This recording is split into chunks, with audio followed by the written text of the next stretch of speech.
चलो, carbohydrate metabolism पूरा हो गया है या कुछ बच रहा है अभी? अरे बताओ भाई, क्लास तो तुम लोग ही अटेंड करते हो। हुआ कि नहीं हुआ? क्या क्या हो गया कार्बोहाइड्रेट मेटाबॉलिज्म में? ग्लाइकोलाइसिस हो गया है, एचएमपी शंट हो गया है, ग्लाइकोजन मेटाबॉलिज्म हो ही गया है। ठीक है, चलो तो let's start with another class, test for disorders of carbohydrate metabolism. पूरे कार्बोहाइड्रेट में सबसे इंपॉर्टेंट टॉपिक शायद यही है, because it is the most clinically relevant topic. जितना भी मेटाबॉलिज्म आप लोग पढ़ते हो वो आपकी थ्योरेटिकल नॉलेज के लिए है, to understand the basic concepts, but when you apply this metabolism and its defect in clinical settings, तो आपको क्या क्या डिसऑर्डर्स होते हैं, उनको कैसे डायग्नोज करना है, वो क्लिनिकली ज्यादा इंपॉर्टेंट है, right? Yes, silence. So let's begin. The disorders of carbohydrate metabolism consists of, the first and primary disorder is diabetes mellitus. The most common disorder, सबसे ज्यादा cases इस disorder के देखने को मिलते हैं, it is very common. Then there is another important disorder, G6PD deficiency. ये भी HMP shunt में पढ़ा होगा, right? G6PD enzyme वहां पे आती है. Galactosemia, glycogen storage disorder and mucopolysaccharidosis. These are some other disorders in which enzymatic defects lead to abnormal metabolism. तो सबसे पहला फोकस करते हैं डायबिटीज मेलाइटस पे। How to diagnose a patient of diabetes mellitus. बहुत ही कॉमन चीज है, आप फ्यूचर में कहीं भी प्रैक्टिस करोगे, कहीं भी जॉब करोगे, कहीं भी वर्क करोगे, आपको डायबिटिक पेशेंट्स मिलेंगे ही मिलेंगे। आप उनको ये नहीं बोल सकते मैं आपको डायग्नोज नहीं कर सकता हूँ, right? So it is a very common disorder. It is mandatory for you to know how to diagnose a diabetic patient. The WHO criteria for diagnosis of diabetes mellitus consists of 4 different types of tests. First is fasting blood glucose level. Second is random blood glucose level. Third is OGTT, that is oral glucose tolerance test. And then another one is HbA1c, which is a glycated hemoglobin. So we'll discuss each of them one by one. So let's discuss fasting blood glucose. What is fasting blood sample? Fasting किसको बोलते हैं, ये भी important है इस context में, because ऐसे नहीं है कि पेशेंट का कोई भी आपने सैंपल ले लिया वो फास्टिंग होगा। पेशेंट बोला सुबह मैं उठ के आया हूं, मैंने चाय पी ली है, तो ये फास्टिंग नहीं होता है, ठीक है? So there is a definition to a fasting blood sample. It is a venous blood sample taken early in the morning.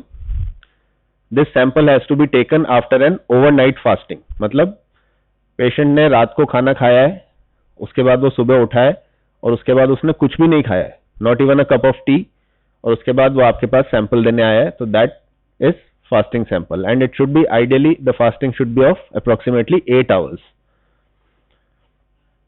और इसमें एक और कंडीशन है, the dietary and therapeutic lifestyle of the patient should be unaltered for the past 2 weeks. यानी sample देने से 2 हफ्ते पहले जो उसकी डाइटरी और थेरेपेटिक लाइफस्टाइल चल रही थी वो ऐसी की ऐसी कंटिन्यू रहनी चाहिए। उसको ऐसा नहीं बोलना चाहिए कि आप अब फास्टिंग सैंपल देने आ रहे हो तो थोड़ा डाइटरी रेस्ट्रिक्शन रखो, कार्बोहाइड्रेट इंटेक कम रखो, जैसा चल रहा है वैसा ही चलने दो, तभी आप उसको डायग्नोज कर पाओगे। तो फास्टिंग ब्लड ग्लूकोज की जो रेंज होती है that is different for different categories. For a healthy individual it should be 70 to 110 milligram per deciliter.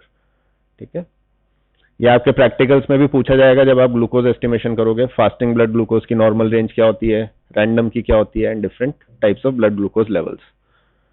So for an healthy individual it should be 70 to 110 milligram per deciliter. Different books might give different values, but according to the latest WHO guidelines this is the value for fasting blood glucose level. फिर अगर 110 से ऊपर जाती है value, if it is between 110 to 126 milligram per decilitre, तो इसके लिए जो डायग्नोस्टिक या क्लिनिकल टर्म है that is impaired fasting glucose, IFG, यानी पेशेंट का जो फास्टिंग स्टेटस है ग्लूकोज का दैट इज इम्पेयर्ड। ये टर्म्स कंफ्यूज नहीं होना, आगे एक इम्पेयर्ड ग्लूकोज टॉलरेंस भी आएगा, IGT, that is different, whereas IFG is different. So this is impaired fasting glucose where the blood glucose level is between 110 to 126 milligram per deciliter. और अगर ये blood glucose level more than 126 है fasting condition में, then the patient can be diagnosed as being a diabetic patient. Clear है? Now coming to random blood glucose. So as the name suggests, the random blood sample is taken when we do not know what is the fasting status of the patient. जरूरी नहीं है हर patient prepare होके आता है कि मुझे blood glucose करवाना है. मैक्सिमम पेशेंट दिन के किसी भी टाइम किसी भी fasting, non fasting, dietary condition में आ सकते हैं. So that is called a random blood sample. इसके भी क्राइटेरिया है. हेल्दी इंडिविजुअल में it should be less than 140. जब ये 180 से 200 होता है तो इसको हम कहते हैं इंटरमीडिएट हाइपरग्लाइसीमिया. एक और टर्म कॉमनली यूज होता है प्री डायबिटिक. तो pre diabetic is a lemon term, वो हम क्लिनिकली यूज नहीं करते हैं. That is mainly for the understanding purpose for the patient, but clinical terms में हम यूज करते हैं intermediate hyperglycaemia. And when it is more than 200, random blood glucose level अगर 200 से ऊपर जाता है तो it is definitive of diabetes mellitus. क्योंकि रैंडम ब्लड ग्लूकोज जो है वो एक रैंडम सैंपल है, हमें पता नहीं है उसमें पेशेंट का फास्टिंग स्टेटस क्या है, उसने खाना कब खाया है, खाने में क्या खाया है, कितने अमाउंट में खाया है, ये सारी चीजें उसके ब्लड ग्लूकोज लेवल को अफेक्ट कर सकती है. इसलिए इसकी रेंज बहुत आर्बिट्रेरी है. नॉर्मल की भी रेंज आप देखो, it is just a cut off value less than 140, और 140 से 180 के बीच में कुछ भी हो सकता है. उसको भी हम एग्जैक्टली क्लासिफाई नहीं कर पाते हैं कि ये नॉर्मल है कि अब नॉर्मल है. But when it is above than 180, it is called intermediate hyperglycemia. And also interestingly enough, जब blood glucose level 180 क्रॉस करता है तो that is, अगर हम यूरिन में शुगर की बात करें तो इस चीज को हम बोलते हैं रीनल थ्रेशोल्ड फॉर ग्लूकोज. यानी जब ब्लड ग्लूकोज लेवल 180 से ऊपर चला जाएगा उसके बाद पेशेंट के यूरिन में शुगर आने लगती. Beyond that point kidneys can not filter sugar from the urine. तो जो आप लैब्स में टेस्ट करते हो, जैसे बेनेडिक्ट टेस्ट करते हो या और भी कोई टेस्ट हम करते हैं यूरिन में शुगर के लिए, तो वो सब टेस्ट तब पॉजिटिव आएंगे जब पेशेंट का ब्लड ग्लूकोज लेवल 180 के अबव होता है. अब random blood glucose is not an ideal parameter for diagnosing diabetes. Fasting blood glucose सबसे, इन दोनों में से कंपेयर करें तो फास्टिंग ब्लड ग्लूकोज ज्यादा अच्छा पैरामीटर है. रैंडम इसलिए क्योंकि हमें इसमें पेशेंट का फास्टिंग स्टेटस नहीं पता, but still you can use it for diagnosing diabetes. उसकी कंडीशंस क्या है? पहला तो ब्लड ग्लूकोज लेवल 200 से ऊपर होना चाहिए. Secondly, the patient should have clinical signs and symptoms definitive of diabetes mellitus. तो अगर आपको साइंस एंड सिम्टम्स पता है and they are correlating with the blood values of glucose, then you can say the patient is diabetic. दूसरा, कई बार क्या होता है कि पेशेंट अनप्रिपेयर्ड होता है, फास्टिंग स्टेटस आपको पता नहीं है, तभी आप इसको यूज कर सकते हो. या फिर कोई इमरजेंसी कंडीशन है जहां आप उसका डिटेल्ड असेसमेंट नहीं कर सकते यूजिंग ओजीटीटी. कोई इमरजेंसी में पेशेंट आया, आपने उसका ब्लड ग्लूकोज लेवल चेक किया, तो आपके पास और कोई ऑप्शन नहीं है, just have to check the random blood glucose level. So in these conditions random blood glucose can be used as a diagnostic criteria for diagnosing diabetes mellitus. Now coming to OGTT. What is OGTT? Oral glucose tolerance test. इसमें हर word का एक meaning है. Oral glucose इसलिए क्योंकि हम इसमें patient को एक्सटर्नली ग्लूकोज का एक ओरल डोज देते हैं. Tolerance because we check how the patient is tolerating glucose. ठीक है. It is the gold standard test for diagnosis of diabetes mellitus. Gold standard मतलब इससे बेहतर टेस्ट नहीं है डायबिटीज को डायग्नोज करने के लिए. This is the ideal most test for diagnosing diabetes. इसमें करते क्या है? जो पहला प्रोसीजर है वो सेम है फास्टिंग ब्लड ग्लूकोज जैसे हमने मेजर किया. First we have to measure the fasting blood glucose. The fasting conditions are same as I mentioned earlier. वही सारी कंडीशंस का ध्यान रखना है. उसके बाद आप उसका फास्टिंग ब्लड सैंपल लोगे. फास्टिंग ब्लड सैंपल लेने के बाद उसको हम देते हैं oral glucose load. This is 75 gram of oral glucose that is to be dissolved in 200 milliliters of water, and patient is told to ingest that water. Glucose का solution पीने के 2 घंटे बाद हम दोबारा उसका ब्लड सैंपल लेते हैं और उसमें ग्लूकोज मेजर करते हैं. तो इसमें ये 2 घंटे का जो टाइम इंटरवल है, this is importance. This is important because in this 2-hour period we are assessing how the patient will tolerate the glucose load. अब कोई भी इंसान ग्लूकोज को टॉलरेट कैसे करता है? अगर किसी की भी बॉडी में ग्लूकोज जाएगा, गट के अंदर ग्लूकोज जाएगा, वो ग्लूकोज एब्जॉर्ब होगा, ब्लड में जाएगा, तो सबसे पहला क्या रेस्पॉन्स होता है बॉडी का? बताओ. ब्लड ग्लूकोज ब्लड में आते ही कौन सा हार्मोन रिलीज होता है? Insulin. So that is the principle. When a fasting person is given oral glucose load, it stimulates the beta cells of the pancreas to release insulin. Insulin promotes uptake of glucose by peripheral cells, mainly muscle and adipose tissues. तो वहां पे ये promote करेगा कि ये glucose blood में से इन sales के अंदर चला जाए. Therefore, it will result in lowering of blood glucose levels. और ये लोअरिंग कब तक चलेगी? जब 2 घंटे बाद अगर हम देखेंगे, after 2 hours the blood glucose levels return back to the fasting levels. तो जो फास्टिंग ब्लड ग्लूकोज था उसी के सिमिलर जो 2 hour पोस्ट लोड ग्लूकोज की वैल्यू है उसके सिमिलर ही आनी चाहिए, तभी हमें पता चलेगा कि इंसुलिन अपना काम कर पा रहा है. Getting the point? Is that concept clear? यही मेन प्रिंसिपल है ओजीटीटी में ग्लूकोज लोड देने के पीछे. This test assesses how the body responds to insulin release. A healthy individual with insulin sensitive cells, यानी जो cells insulin को sense करके proper glucose uptake कर पा रहे हैं, so that we call insulin sensitivity. So a healthy individual with insulin sensitive cells can tolerate the insulin release and can successfully lower the blood glucose levels back to fasting levels.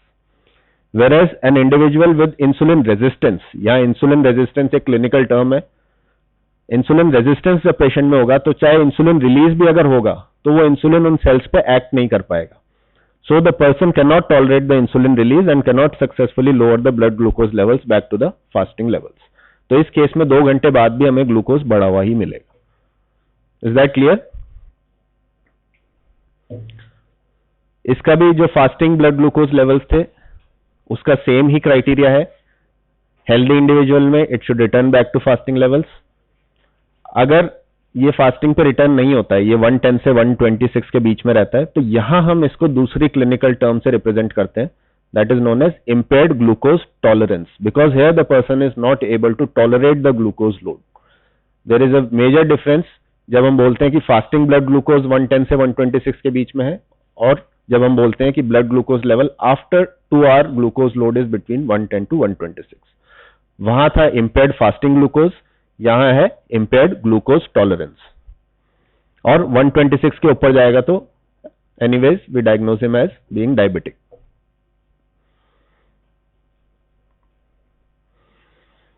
Now coming to another test that is HbA1c. ये सुना है पहले? किसी ने देखे इस test के results, घर वालों के, किसी के रिलेटिव्स के?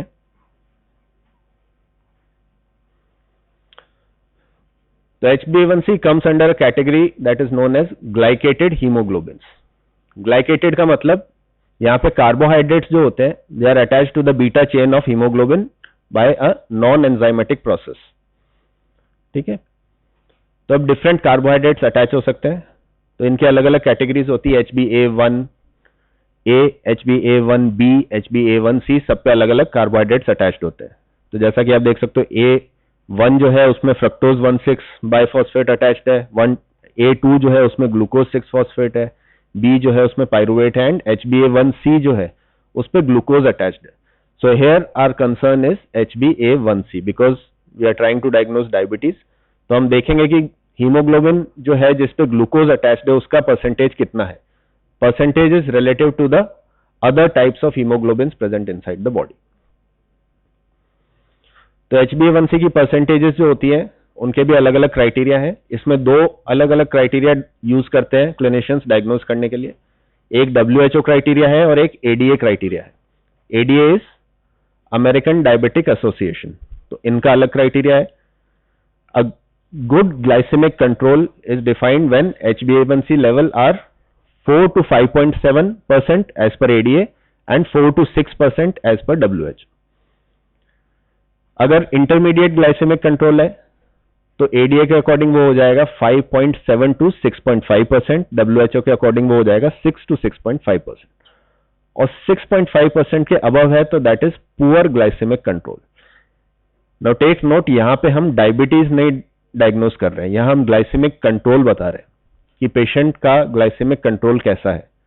There is a difference between diagnosing the patient as being diabetic and describing the patient's diabetic control. Why is this? Because HbA1c represents integrated value for blood glucose over the preceding 3 to 4 months. ये बताती है कि पिछले 3-4 महीने, जो test से 3-4 महीने पहले का टाइम है, उसमें पेशेंट का डायबिटिक कंट्रोल कैसा था। अगर अच्छा था तो लेस देन 6% होगा या लेस देन 5.7% होगा, अगर इंटरमीडिएट होगा तो 6 to 6.5 होगा, और अगर पुअर होगा which is usually in case of diabetics it is more than 6.5%। तो HbA1c को हम डायग्नोस्टिक मार्कर की तरह कम यूज करते हैं, हम इसे एक आउटकम मार्कर बोल लो या प्रोग्नोस्टिक मार्कर की तरह ज्यादा यूज करते हैं। फॉर एग्जाम्पल, किसी पेशेंट का डायबिटीज का ट्रीटमेंट चल रहा है, तो क्लिनिशियन को अगर असेस करना है कि वो दवाई उस पर एक्ट कर रही है कि नहीं कर रही है, पेशेंट्स को जो लाइफस्टाइल मॉडिफिकेशन, डाइटरी मॉडिफिकेशन उन्होंने बताया वो फॉलो कर रहा है कि नहीं कर रहा है, तो वो सारी चीजें HbA1c देख के पता चल जाती है, whether the treatment is effective or not. So that is the whole point behind doing HbA1c. More recent levels, that is preceding 1 month level, contribute to 2/3 of HbA1c. यानी 1 महीने पहले का जो ग्लूकोज लेवल रहता है वो थोड़ा सा ज्यादा डिटरमाइन करता है HbA1c की वैल्यूज कितनी रहेंगी।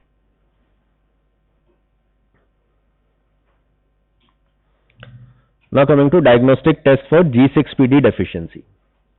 HMP शंट में क्या करवाती है G6PD एंजाइम जो है, क्या रिएक्शन होती है G6PD की? Formation of NADPH। तो ग्लूकोज 6 फॉस्फेट डीहाइड्रोजनेज एंजाइम होती है, ये इसको ग्लूकोज 6 फॉस्फेट को किस में कन्वर्ट करती है? 6-फॉस्फोग्लूकोनेट में, and it will result in production of NADPH। NADH अलग होता है, NADPH अलग होता है। तो NADPH is a very specific molecule, it is required in reductive biosynthesis reactions. ठीक है, रिडक्टिव बायोसिंथेसिस रिएक्शंस होती है जैसे फैटी एसिड सिंथेसिस हो गई, सिंथेसिस ऑफ कोलेस्ट्रॉल हो गया, सिंथेसिस ऑफ स्टेरॉइड हार्मोन्स हो गया, बहुत सारी होती है, तो वहां NADPH की रिक्वायरमेंट होती है। अपार्ट फ्रॉम दैट NADPH क्योंकि इसमें हाइड्रोजन है तो ये और आगे चल के रिडक्शन करवा सकता है, तो ये एक बहुत ही स्पेसिफिक रिएक्शन होती है RBCs के अंदर जहां ये ग्लूटाथायोन को रिड्यूस करता है। So NADPH reduces glutathione and converts it into reduced glutathione.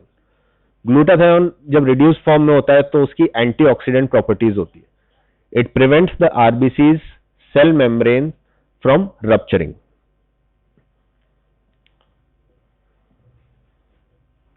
ठीक है, ये रिएक्शन होती है जिसमें ग्लूकोज 6 फॉस्फेट तो 6-फॉस्फोग्लूकोनेट में कन्वर्ट हो रहा है और NADP जो है वो NADPH में कन्वर्ट हो रहा है। This NADPH will reduce glutathione which has antioxidant activity. But in G6PD deficiency जहां ये एंजाइम डिफेक्टिव होगी वहां ये NADPH नहीं बनेगा तो ग्लूटाथायोन रिड्यूस नहीं होगा and the RBCs will lack antioxidant activity. तो थोड़ा सा भी फिजियोलॉजिकल स्ट्रेस होगा, फॉर एग्जांपल इन्फेक्शन हो गया या फ्री रेडिकल्स जनरेट हो गए, या जैसा हम इसके टेस्ट में देखेंगे हाइपोटोनिक ऑस्मोलैरिटी कम हो गई, तो उस केस में RBCs they rupture very easily because they have a very fragile membrane. That fragile membrane is because they do not have this protective antioxidant activity. तो इसके लिए हम करते हैं osmotic fragility test. This test is known as osmotic fragility test. This property is used to diagnose G6PD deficiency where RBCs with fragile cell membranes rupture easily under hypotonic condition. Blood of the patient is added to serially prepared saline solutions with decreasing osmolarity. यानी खूब सारे हमने test tubes में saline solutions भर दिए, हर एक में concentration जो है वो डिफरेंट होगा। जो सबसे पहली टेस्ट ट्यूब होगी उसमें सबसे ज्यादा कंसंट्रेशन होगा सलाइन का, और लास्ट वाली टेस्ट ट्यूब में बिल्कुल खत्म होते होते 0 पे आ जाएगा। So it is in a decreasing order. When RBCs are placed in hypotonic solution तो ऑस्मोसिस की वजह से जो वाटर है that will enter inside the RBC, it will result in swelling of the RBCs। पर अगर एक नॉर्मल आरबीसी है जिसकी मेम्ब्रेन जो है that is a normal membrane which has antioxidant activity, तो वो रप्चर होने नहीं देगी उस आरबीसी को, वो उस आरबीसी की शेप को स्फेरिकल शेप में मेंटेन करके रखेगी। बट जहां आरबीसीज की मेम्ब्रेन फ्रेजाइल है, those RBCs will rupture very easily in presence of a hypotonic solution. इस तरह से करते हैं। ये डिफरेंट टेस्ट ट्यूब्स है, इसमें सलाइन का कंसंट्रेशन 1% है और ऐसे होते होते डिक्रीज होते होते इसमें लास्ट में आ गया 0% पे। तो लास्ट वाले सॉल्यूशंस में आरबीसीज रप्चर हो रखे हैं, रप्चर होने के बाद इनके अंदर से हीमोग्लोबिन निकल के सॉल्यूशन का कलर चेंज हो जाता है। So RBCs rupture, this is called hemolysis. Hemolysis occurs under hypotonic conditions. ये एक इसका नॉर्मल ग्राफ होता है। ये जो ब्लू शेडेड एरिया है, this is the normal level eight which rupture should occur. But अगर डिजीज कंडीशन है जैसे G6PD डेफिशिएंसी है, तो उस केस में ग्राफ टुवर्ड्स राइट शिफ्ट हो जाता है। तो this becomes osmotic fragility test. Now let's come to a brief discussion about the test for enzymatic defects. जो आप पढ़ते हो जैसे गैलेक्टोसीमिया में एंजाइमेटिक डिफेक्ट है, ठीक है। ऐसे हमने पढ़ा था ग्लाइकोजन स्टोरेज डिसऑर्डर्स थे, उसमें डिफरेंट एंजाइम्स के डिफेक्ट थे। म्यूकोपॉलीसैकेराइडोसिस होती है, वहां पे भी उनके डिफरेंट एंजाइम्स के डिफेक्ट की वजह से कहीं ना कहीं कार्बोहाइड्रेट्स एक्यूमुलेट होने लगते हैं। तो उस केस में हम उस एंजाइम के डिफेक्ट को कैसे टेस्ट करते हैं? There are different methods. These enzymatic defects can be assessed by various methods. या तो डायरेक्टली हम एंजाइम की एक्टिविटी मेजर करते हैं ब्लड या टिश्यू में, तो एंजाइम की एक्टिविटी हम कोई एंजाइमेटिक मेथड से करते हैं जहां हम एक रिएक्शन करवाते हैं और उस रिएक्शन के बेसिस पे हम बताते हैं कि एंजाइम की एक्टिविटी कितनी है। Another method is to determine the enzyme concentration. तो कंसंट्रेशन हम डिटरमाइन करते हैं, कोई इम्यूनो ऐसे मेथड है लाइक एलाइजा और मास स्पेक्ट्रोमेट्री। या फिर डायरेक्टली हम अगर जानना चाहते हैं कि इस एंजाइमेटिक डिफेक्ट के पीछे जेनेटिक म्यूटेशन क्या है, तो in that case we do DNA sequencing and SNP genotyping. SNPs are single nucleotide polymorphism, या जिनको हम क्लिनिकल टर्म्स में म्यूटेशंस भी बोलते हैं। तो उन म्यूटेशंस को डायग्नोस करने के लिए वी डू एसएनपी जीनोटाइपिंग, ठीक है। So will not go in details of this because her enzyme का एक स्पेसिफिक टेस्ट होता है और बहुत डिटेल में इसमें जाने में कोई सेंस नहीं है। It is just to give you a brief overview कि क्या क्या टेस्ट हम एंजाइमेटिक डिफेक्ट्स के लिए कर सकते हैं।